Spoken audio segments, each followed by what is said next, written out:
Hello दोस्तों, स्वागत है आप सभी का हमारे यूट्यूब चैनल रफ्तार क्लासेस पे।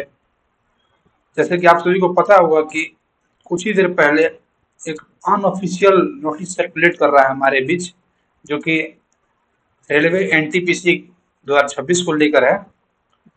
जो नोटिफिकेशन आया है, मैं इसका पुष्टि नहीं करता हूँ, ये अनऑफिशियली है, अभी गवर्नमेंट की तरफ से इसको फाइनलाइज नहीं किया गया है।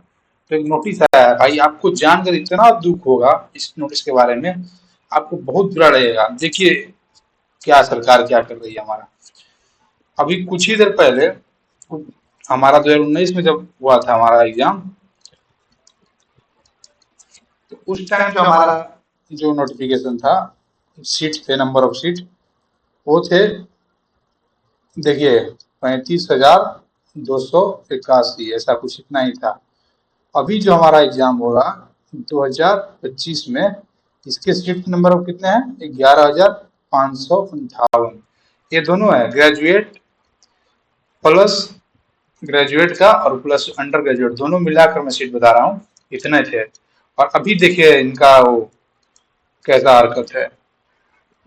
इस बार जो नोटिफिकेशन आ रहा है 88,875 आ रहा है। जैसे यहाँ पे देख सकते हैं आप, ग्रेजुएट का 5817 है, अंडर ग्रेजुएट का 358।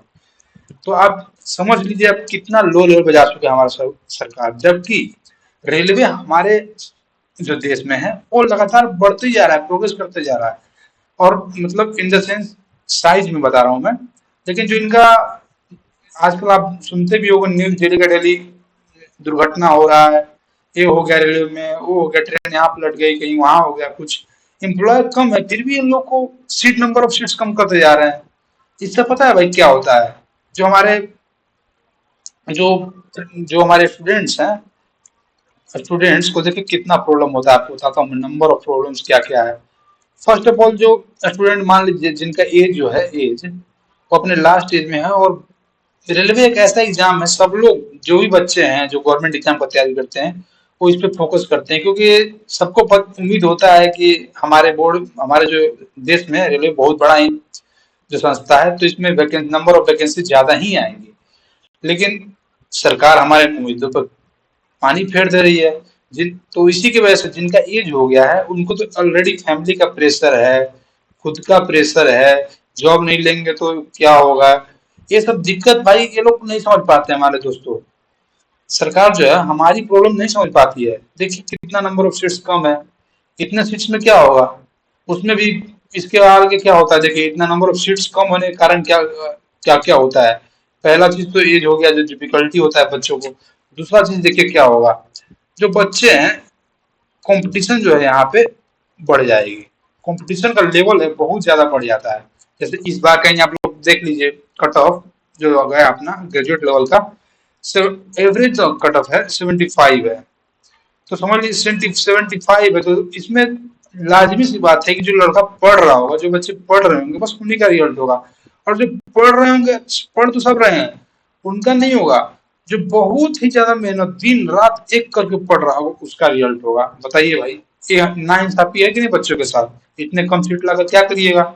बच्चों का जो है मोरल मोरल जो होता है डाउन हो जाता है, अपने आप से लोग कॉन्फिडेंस खो देते हैं बच्चे। ये लोग समझ नहीं पा रहे हैं इस बात को, गवर्नमेंट लोग। तीसरा कॉम्पिटिशन, देखिए क्या बात है, कंपटीशन बढ़ गया, तो कंपटीशन बढ़ेगा तो कटअप जो है अपना वो भी आ जाएगा, जैसा इस केस में आपको बताया मैंने। इसके वजह से इन देखिए नंबर ऑफ वैकेंसी कम आने का सीक्वेंस क्या क्या, सीक्वेंसेस जो बच्चों को भुगतना पड़ रहा है। सरकार तो खुद बच के बैठ कुछ कर नहीं रही है, अपने आप हर साल बोलती है कि जैसे पहले तो एग्जाम नहीं होता था हर साल, मान लीजिए हर साल एग्जाम कम करा रही है, फिर भी इतना जो सीट है, नंबर ऑफ सीट्स इतना कम हो जाएगा, ये तो कोई भी उम्मीद नहीं करता है। जब जो कि जो संस्था जो हमारे देश की सबसे बड़ी संस्था है, उससे तो हम लोग बिल्कुल भी उम्मीद नहीं करते हैं इतना कम सीट है। ठीक है, कम से कम तो एक डिसेंट लेवल होना चाहिए बच्चों को। अरे यार 10,000 भी नहीं है यार, 15,000 दे दो भाई, ज्यादा कौन मांग रहा है? इस बार जो 11,000 दिए उससे भी 3,000 कम, सीधा 3,000 कम दे रहे हैं लोग सीट। सोच लीजिए कैसा इनका लेवल हो चुका है। ठीक है, अब जैसे ही ये हो गया, मान लीजिए कट ऑफ हाई चला गया, कंपटीशन ज्यादा चला, कंपटीशन ज्यादा हो गया, तो इससे जो बच्चे हैं ना, सीट नंबर ऑफ सीट्स कम है, तो बच्चे को जो इंतजार करना पड़ता है, जिनका नहीं हुआ मान लीजिए इस बार, तो वो फिर अगले साल क्यों इंतजार करेंगे? अगले साल एग्जाम होगा कि नहीं होगा कौन जानता है? 4 साल बाद एग्जाम होगा, तब तक हमारा एज चला जाएगा। तो ये होता है, इससे हमारा इंतजार है, वेटिंग टाइम बढ़ जाता है भाई। वेटिंग टाइम ये लोग नहीं समझ पा रहे हैं इस बात को, तो इसको लिए मैं आप क्या ही कर रहे हैं हम लोग। अभी तक तो अनऑफिशियल है, देखते हैं कौन किस सूत्र से आया है। अगर ऑफिशियल आएगा तो देखते हैं, कंफर्म हो जाए कितना होगा। अगर ऑफिशियल में भी अगर इतना ही आ गया सीट, तो फिर तो बहुत बुरा हो रहा है बच्चों के साथ। फिर देख लीजिए क्या करना है। तो भाई यही सब मैं बताना चाहता था आपको, जो हमारा नोटिस आया है इसके बारे में। मैं अभी मैं ज्यादा इस बारे में नहीं बोलूंगा, क्योंकि इसको ऑफिशियली कंफर्म नहीं किया गया है। तो मैं आपको इतना जो था बता दिया। इससे देखिए क्या क्या सीक्वेंस हो रहा है।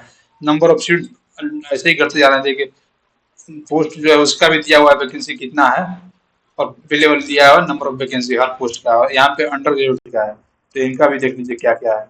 तो आप जो भी हैं बिलोंग करते हैं जिस, मतलब जो ग्रेजुएट हम अपने उससे दोनों में बिलोंग करेंगे, तो अपना देख लीजिएगा क्या क्या कितना वैकेंसी है।